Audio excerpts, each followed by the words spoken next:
اور یہ بہت جذباتی رہنما ہے, بہت سرگرم رہنما ہے. ان کو گرفتار کرنا بہت ضروری سمجھا جا رہا تھا اسٹیبلشمنٹ کی جانب سے کہ یہ بندہ پکڑ لو تو راولا کوٹ کو شاید کنٹرول کیا جا سکتا ہے. وہ زخمی ہو گئے ہیں, وہ کس حالت میں ہیں اس کے بارے میں نہیں پتا. اور اس پہ ایک تصدیقی ویڈیو جاری کی ہے محمد ارباب ایڈوکیٹ نے, جو عوامی ایکشن کمیٹی کے کور کمیٹی کے ممبر ہیں. انہوں نے یہ کہا کہ ڈائریکٹ فائرنگ ہوئی ہے ان کے اوپر, اور اس کے علاوہ کچھ اکاؤنٹس نے یہ بھی کہا کہ جو راولا کوٹ کے لوگ ہیں وہ مدد کے لیے پہنچے اور عمر نذیر کشمیری زخمی ہوئے ہیں, انہیں جو ہے وہ ریسکیو کیا جائے. شاہزیب حبیب کشمیری کی میت لے کر آزاد کشمیر کے لوگ سی ایم ایچ کی طرف چلے گئے اور سی ایم ایچ کے باہر جمع ہو گئے. سی ایم ایچ کو بند کر دیا گیا اندر سے, اور وہاں پہ بہت بڑی تعداد میں لوگ باہر کھڑے تھے. رات کو جو میں نے مناظر دیکھے تو کشمیری جو ہے وہاں پہ تل دھرنے کی جگہ نہیں تھی, اور وہ شاہزیب حبیب کشمیری کی لاش لے کر, جو نوجوان شہید ہو گیا اس انسیڈنٹ میں, وہ وہاں پہنچ گئے ہیں. تو وہی واقعہ ہوا جس کا ڈر تھا, فائرنگ کا ایک واقعہ ہو گیا. اس طرح حالات خراب ہو جاتے ہیں, ایک جگہ فائرنگ ہوتی ہے, ایک چنگاری جلتی ہے اور آگ لگ جاتی ہے. حکومت کو اب بھی ہوش کے ناخن لینے چاہیے. لیکن ایک اور عجیب بات جو کی گئی وہ یہ ہے کہ جوائنٹ عوامی ایکشن کمیٹی کو کالعدم قرار دے دیا گیا. یعنی میں حیران ہوا اس خبر سے, اور حیران ہونے کی وجہ ہے, یعنی انہوں نے کہا جی یہ جماعت کالعدم قرار دے دی گیا, اس کو دہشت گرد قرار دے دیا گیا, ان کے اوپر مقدمات درج ہوں گے اور ان کے ساتھ جناب کوئی کاروائی نہیں ہوگی, یہ غدار ہیں پاکستان کے. یہ سلسلہ شروع ہوا تھا 24 گھنٹے پہلے کالعدم قرار دینے سے, جب ملٹری اسٹیبلشمنٹ سے جڑے ہوئے سوشل میڈیا کے اکاؤنٹس, اور یہ بڑے نامی گرامی اکاؤنٹس ہیں, سب جانتے ہیں کہ یہ پاکستان کی ملٹری اسٹیبلشمنٹ کے ہیں, اور انہیں بعض لوگ تو یہ دعویٰ کرتے ہیں کہ فوجی افسران خود چلاتے ہیں. وہاں سے جوائنٹ عوامی ایکشن کمیٹی کے لوگوں کو غدار کہنا شروع کیا گیا, انہیں انڈیا کے ایجنٹ کہنا شروع کیا گیا. میں نے اس کی مذمت کی, اس کے اوپر سب نے مذمت کی, ہم نے بات چیت بھی کی, لیکن اس کے بعد فوری طور پہ اب کالعدم قرار دے دیا گیا. آزاد کشمیر کی حکومت نے جوائنٹ عوامی ایکشن کمیٹی کو کالعدم قرار دے دیا اور ان کا نام فرسٹ شیڈول میں شامل کر دیا ہے. اور اس کے ساتھ ساتھ نوٹیفیکیشن اس کا جاری کرنے کے بعد کہا گیا کہ جموں کشمیر جوائنٹ عوامی ایکشن کمیٹی پر پابندی عائد کر دی گئی ہے. Jammu Kashmir action committee, joint عوامی ایکشن کمیٹی اور عوامی ایکشن کمیٹی کے ناموں سے کام کرنے والی تنظیم کو فرسٹ شیڈول میں شامل کر دیا گیا ہے. محکمہ داخلہ آزاد کشمیر کے مطابق تنظیم کو آزاد جموں اور کشمیر انسداد دہشت گردی ایکٹ 2014 کے تحت کالعدم قرار دیا گیا. نوٹیفیکیشن کے مطابق صدر آزاد جموں اور کشمیر نے تنظیم کو کالعدم قرار دینے کی منظوری دے دی. اب حکومت کا موقف یہ ہے کہ تنظیم کے خلاف امن و سلامتی کو نقصان پہنچانے کے معقول شواہد ہیں, جبکہ نوٹیفیکیشن میں کہا گیا کہ تنظیم ریاست میں انتشار پیدا کرنے میں ملوث پائی گئی ہے اور عوام کو خوفزدہ کرنے اور معاشرے میں عدم تحفظ کا احساس پیدا کرنے, نفرت کو فروغ دینے اور ریاستی امن کو متاثر کرنے میں ملوث رہی ہے. اب اتنے بڑے بڑے الزامات لگا دیے گئے ایک تنظیم کے اوپر یا جوائنٹ عوامی ایکشن کمیٹی کے اوپر, لیکن انٹرسٹنگ بات جو میں آپ کو اب بتانے والا ہوں جس سے مجھے بڑی حیرت ہوئی کہ یہ نوٹیفیکیشن جاری کرنے سے پہلے خبروں میں کیا آ رہا تھا وہ میں آپ کو بتاتا ہوں. جوائنٹ عوامی ایکشن کمیٹی سے حکومت کے مذاکرات چل رہے ہیں, کبھی آزاد کشمیر حکومت کے مذاکرات چل رہے ہیں, کبھی پاکستان کی حکومت کے مذاکرات چل رہے ہیں. تو کیا یہ دہشت گردوں کے ساتھ مذاکرات کر رہے تھے, کالعدم تنظیم کے ساتھ مذاکرات کر رہے تھے؟ پھر یہ سپریم کورٹ آزاد کشمیر کے اندر ایک ریفرنس لے کر جاتے ہیں, تو آزاد کشمیر کا سپریم کورٹ اسی جماعت کو جس کو بعد میں کالعدم قرار دے دیا گیا طلب کر لیتا ہے کہ آپ شامل ہو جائیں, ہماری قانونی کارروائی کا حصہ بن جائیں, آئیں اور اس کیس کا حصہ بنیں اور اس کے اندر اپنا موقف دیں. تو کیا سپریم کورٹ جو ہے آزاد کشمیر کی وہ ایک کالعدم تنظیم کو دعوت دے رہی ہے اور بلا رہی ہے اور بلا کر کہہ رہی ہے کہ آئیں اپنا موقف دیں؟ یہ بھی سوال پیدا ہو گیا. پھر ابھی انہیں الیکشن لڑنے کی دعوت دی جا رہی تھی حکومت کی جانب سے. حکومتی وزراء, چاہے وہ وفاقی حکومت کے وزراء ہوں چاہے وہ کشمیر کے وزراء ہوں, وہ بار بار یہ سٹیٹمنٹ دے رہے تھے کہ جوائنٹ عوامی ایکشن کمیٹی کو عوامی سطح پہ الیکشن لڑنا چاہیے اور وہ الیکشن لڑ کے طاقت کے اندر آئیں اور پھر آئین کو تبدیل کر کے وہ اپنی مرضی کے مطابق چیزیں کر لیں. تو ابھی تو آپ ان کو دعوت دے رہے تھے کہ آؤ آ کر الیکشن لڑو, ابھی تو آپ ان کو دعوت دے رہے تھے کہ سپریم کورٹ میں آؤ اور آ کر مقدمہ لڑو, ابھی تو آپ ان کے ساتھ بیٹھ کر مذاکرات کر رہے تھے, اور ابھی آپ نے ان کے محب وطن ہونے کے دعوے بھی کیے ٹی وی چینلز کے اوپر بیٹھ کے, پریس کانفرنسز کے اندر, اور ساتھ ہی جیسے ہی بات نہیں بنی، جب معاملہ اٹک گیا تو فوری طور پہ اچانک سے ایک آرڈر نکل آتا ہے، ایک نوٹیفیکیشن نکل آتا ہے کہ یہ غدار ہے، یہ اب قلعدم ہو چکے ہیں اور ان سے دہشت گردوں کی طرح نمٹا جائے گا۔ اب یہ ملک ہے یا بنانا ریپبلک ہے؟ کیا ایسے ملک چلتے ہیں؟ کیا ایسے پالیسی بنتی ہے؟ یہاں پہ بنگالی سب سے پہلے انہیں بنا دیا گیا غدار، اس کے بعد بلوچوں کو غدار بنا دیا گیا، پھر پشتونوں کو غدار بنا دیا گیا، پھر قبائلیوں کو جگہ جگہ انہیں غدار بنایا گیا، پھر سوال اٹھانے والے پنجابی انہیں بھی غدار ڈکلیئر کیا گیا، جو سوال اٹھائے گا وہ غدار ہے۔ پھر گلگت بلتستان اور کشمیر کے اندر بھی اب غدار پیدا کیے جا رہے ہیں، وہاں پہ بھی کہا جا رہا ہے کہ یہ سارے لوگ غدار ہیں۔ اب جوائنٹ عوامی ایکشن کمیٹی کے لوگ، یہ سارے محب وطن لوگ ہیں، پاکستان کے ساتھ جڑے ہوئے لوگ ہیں، ان ساروں کو بھی غدار قرار دے دیا گیا۔ تو نوجوانوں کی ایک بہت بڑی تعداد جو ہے وہ ناراض ہو رہی ہے پاکستان کی ریاست سے۔ یہ بات پاکستان کی ریاست اور ریاستی اداروں کو سمجھنی پڑے گی۔ بلوچ نوجوان آپ سے ناراض ہے، پشتون نوجوان آپ سے ناراض ہے، قبائلی نوجوان آپ سے ناراض ہے، پنجاب کا نوجوان بھی آپ سے ناراض ہے، اور اب گلگت بلتستان اور کشمیر کے اندر بھی آپ یہی سارا کچھ کرتے چلے جا رہے ہیں۔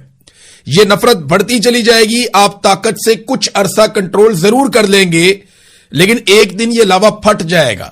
آپ ہمیشہ طاقت کے بلبوتے کے اوپر مسلط نہیں رہ پائیں گے، یہ لوگ آپ کو رہنے نہیں دیں گے، آنے والی نسل کو آپ پہچان ہی نہیں پا رہے، آپ کو سمجھ نہیں آ رہی کہ جو لوگ پہلے اس پاکستان میں رہتے تھے وہ کہیں نہ کہیں کمپرومائز کر لیتے تھے، لیکن آنے والی نسل بہت لیتھل ہے، وہ سیدھا سوال کرتے ہیں اور سیدھا جواب مانگتے ہیں۔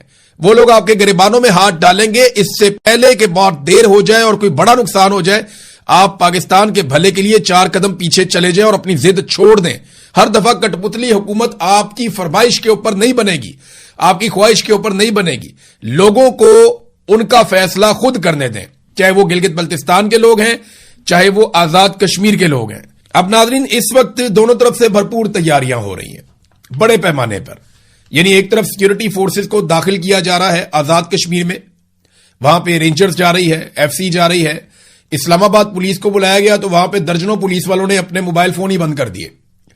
جب آئی جی نے بلایا بات چیت کرنے کے لیے تو بہت سارے پولیس والے آئے ہی نہیں، بعد میں انہیں دھمکایا گیا مختلف خبروں کے مطابق کہ آپ کو اڈیالہ جیل میں بند کر دیں گے، آپ کے اوپر مقدمات درج کر لیں گے، تو کئیوں نے اپنے فون ہی بند کر دیے، کیونکہ پولیس بھی یہ جانتی ہے کہ آزاد کشمیر میں جا کے وہاں پہ لڑائی کرنا سب کو اپنی جان عزیز ہوتی ہے، اور وہ آزاد کشمیر کے نہ لوگ، نہ ان کا مزاج ویسا ہے، نہ وہاں کا ٹرین ویسا ہے، وہ اس کی حدود اربعی عجیب ہے۔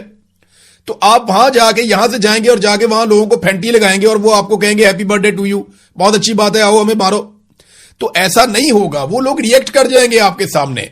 آپ مقبوضہ کشمیر میں نہیں دیکھتے بھارت نے کتنی بڑی فوج داخل کی ہوئی ہے، جتنی پاکستان کی ٹوٹل فوج ہے اس سے زیادہ فوجی بھارت نے مقبوضہ کشمیر میں ڈالے ہوئے ہیں۔ وہ لوگ آج تک ہار نہیں مان رہے، وہ آج بھی کہیں نہ کہیں کوئی نہ کوئی لڑائی کرتے رہتے ہیں۔ تو آپ آزاد کشمیر کے اندر کون سا ماڈل اپلائی کرنا چاہتے ہیں؟ فار گاڈ سیک، کبھی ایمرجنسی کی دھمکی دی جاتی ہے، کبھی بندے مارنے کی دھمکی دی جاتی ہے، اب یہ ایک نوجوان قتل ہو گیا اور دوسرا جو ہے وہ زخمی ہو گیا جو رہنما ہے اس تحریک کا۔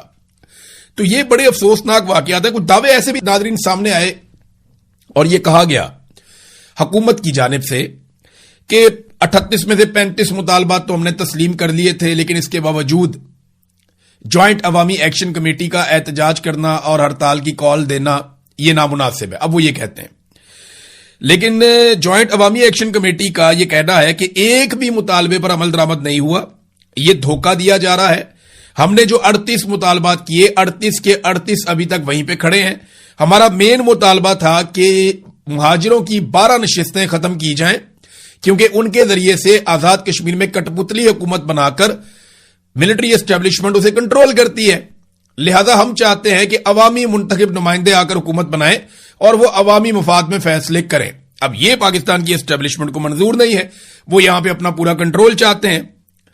اب ناظرین، کچھ دعوے ایسے بھی سامنے آئے کہ عوامی ایکشن کمیٹی کو مذاکرات کے لیے مزید وقت دینا چاہیے تھا، انہوں نے وقت نہیں دیا۔ تو میں آپ کو ایک کریکشن کر دوں کہ لگ بھگ 2 سال سے یہ معاملہ چل رہا ہے۔ 2024 میں یہ چیزیں سن رہا تھا، بلکہ رپورٹ بھی کر رہے تھے ہم، 2025 میں بھی احتجاج ہوتا رہا، اب 2026 آ گیا، لگ بھگ 2 سال ہو گئے یہ معاملہ لٹکا ہوا ہے۔ مذاکرات پہ مذاکرات ہوئے ہیں اور ہر جگہ پہ مذاکرات ہوئے ہیں، پوری کوشش کی گئی ہے، لیکن اس کے باوجود کوئی نتیجہ نہیں نکلا۔ اب جب انہوں نے کال دے دیا احتجاج کی تو یہ فوری طور پہ مذاکرات کرنے کے لیے پہنچ گئے. اس سے پہلے کسی نے اس معاملے کو سنجیدہ لیا ہی نہیں تھا. اب کچھ جعلی اکاؤنٹوں کے ذریعے سے خبریں چلوائی جا رہی ہیں. تو ان کا انٹرنیٹ بند کر دیا. وہ کہتے ہیں جی آپ ہمارا انٹرنیٹ بند کریں گے تو ہمیں یہ کھمبے ہی نہیں چاہیے, ہمیں یہ موبائل فون کمپنیاں چاہیے ہی نہیں, ان کے ٹاور ہمیں چاہیے ہی نہیں جو ہمیں انٹرنیٹ نہیں دے رہے مشکل وقت میں. تو اگر نوجوان وہاں پہ جا کے جو باتیں میں سن رہا ہوں اگر وہ جا کے اکھاڑ دیتے ہیں, یا وہاں جا کے جو موبائل فون کمپنیز ہیں یا ٹاور جو ان کے لگے ہوئے ہیں جو وہ فیسلٹی دیتے ہیں انٹرنیٹ کی, موبائل فون کی, اگر وہ نہیں چلتی اور وہ جا کے نوجوان وہاں ریئیکٹ کرتے ہیں تو کس کا نقصان ہوگا؟ نقصان تو پاکستان کا ہوگا. اور کشمیریوں کے بعد دوسرا آپشن ہی کوئی نہیں ہے. وہ کہتے ہیں جی ہم ان کو پیسے دیتے ہیں, یہ ہمارا جب دل کرتا ہے موبائل بند کر دیتے ہیں. ایک ان کو ٹیلی فون کال جاتی ہے, یہ موبائل بند کر دیتے ہیں, انٹرنیٹ بند کر دیتے ہیں. کسی بھی عدالت میں ہم جائیں کوئی عدالت ہماری بات ہی نہیں سنتی. یہاں دنیا کے کسی ملک میں ایسا نہیں ہوتا کہ آپ انٹرنیٹ اور موبائل فون ہی بند کر دیں. یہ لا اینڈ آرڈر کو کنٹرول کرنے کا کوئی طریقہ نہیں ہے. انہوں نے آسان طریقہ سمجھا ہوا, لوگوں کا رابطہ ختم کر دو. بھئی لوگوں کا حق ہے کہ وہ آپس میں ایک دوسرے کے ساتھ رابطہ کریں, اور پرامن احتجاج کرنا بھی پاکستانیوں کا حق ہے, چاہے وہ کشمیری ہیں چاہے پاکستانی ہیں. ان کو یہ حق آپ کو دینا پڑے گا. جب آپ مقبوضہ کشمیر میں آپ کہتے ہیں کہ ان کو پرامن احتجاج کا حق ہے, تو پھر کیا آزاد کشمیر میں لوگوں کو پرامن احتجاج کا حق نہیں ہے؟ یہ دونوں جگہ پہ یہ حق موجود ہے اور حق ملنا چاہیے. جعلی خبریں اب جعلی اکاؤنٹس کے ذریعے سے پہلے انٹرنیٹ بند کیا پھر پھیلائی جا رہی ہیں کہ جناب کال واپس ہو گئی ہے, لیکن ابھی تک نہیں ہوئی. ہو سکتا ہے کال واپس ہو جائے, بالکل ممکنات میں سے ہے, لیکن ابھی تک کوئی ایسی خبر نہیں آئی کہ کال واپس ہوئی ہو. اب اسٹیبلشمنٹ اس کام پہ لگی ہوئی ہے, جو کام کرنے والا ہے اس پہ توجہ کوئی نہیں دے رہا. اس وقت پاکستان کے وہ دریا جو انڈیا سے آتے ہیں مقبوضہ کشمیر میں سے وہ خشک پڑے ہوئے ہیں. آپ دریائے جہلم کو جا کر دیکھ لیں, دریائے چناب کو جا کر دیکھ لیں. انڈیا نے ہمارا پانی روکا ہوا ہے. جس وقت ہماری زمینوں کو ضرورت ہے اس وقت انہوں نے پانی روکا ہوا ہے, اور جب سیلاب آئے گا تو آپ دیکھیے گا وہ دڑا دڑ پانی چھوڑ دیں گے اور سیلاب کے اندر لوگوں کو ڈبو دیں گے. یعنی ہماری قسمت میں کیا رہ گیا کہ جب ان کا دل کرے گا سیلاب آئے گا وہ ہمیں ڈبو دیں گے. یا تو سیلاب ہے یا سوکھا ہے, اس کے علاوہ کچھ نہیں ہے. تو پاکستان کے پانیوں پہ قبضہ ہو رہا ہے, اس کا جواب کوئی نہیں دے رہا. یعنی یہ کہا گیا تھا نا کہ تم ہمارا پانی بند کرو گے ہم تمہارا سانس بند کر دیں گے. انہوں نے پانی بند کر دیا, کر دو انہوں نے سا بند ہونا. اب جب سوال کیا وہاں پہ میڈیا نے DGISPR سے, تو انہوں نے کہا یہ تو حکومت کا کام ہے, میرا کام ہی نہیں ہے. حکومت ہمیں آرڈر کرے تو پھر ہم کر دیں گے, ہم نے اس کے اوپر کچھ نہیں کرنا. گزشتہ سال 111 اداروں کو اس حکومت نے ٹیکس کے اندر چھوٹ دی ہے. غریب آدمی کی ساری سبسڈیز واپس لے لی. غریب آدمی کو خواب دکھائے کہ 200 سے 300 یونٹ بجلی آپ کو ہم مفت دیں گے. 200 سے 300 یونٹ بجلی مفت دینے کی بجائے بجلی کی قیمت ہی 4 گنا زیادہ کر دی. حالات انہوں نے یہ کر دیے ہیں کہ گزشتہ 2 سالوں میں جو بیرونی سرمایہ کاری پاکستان میں آتی ہے وہ 82% مزید کم ہو گئی ہے. یہ محمد زبیر صاحب نے ڈیٹا دیا اور وہ سرکاری ڈیٹا میں سے بتا رہے تھے. تو گزشتہ 2 سالوں میں یہ مقابلہ ان کے اپنے 2 سالوں کے ساتھ ہے, عمران خان کے دور سے نہیں ہے. تو 82% جب سے یہ حکومت بنی ہے تب سے لے کر اب تک 82% غیر ملکی سرمایہ کاری مزید کم ہو گئی ہے. اور 111 اداروں کو انہوں نے ٹیکس میں چھوٹ دی. اور یہ ادارے کون سے؟ بڑے بڑے ادارے ہیں جن کے بڑے بڑے نام ہیں. غریبوں سے نچوڑ رہے ہیں, ان کو نچوڑ کے ان کا خون چوس رہے ہیں. غریبوں سے لیوی کے نام پہ پیسہ لے رہے ہیں, فکس چارجز کے نام پہ پیسہ لے رہے ہیں.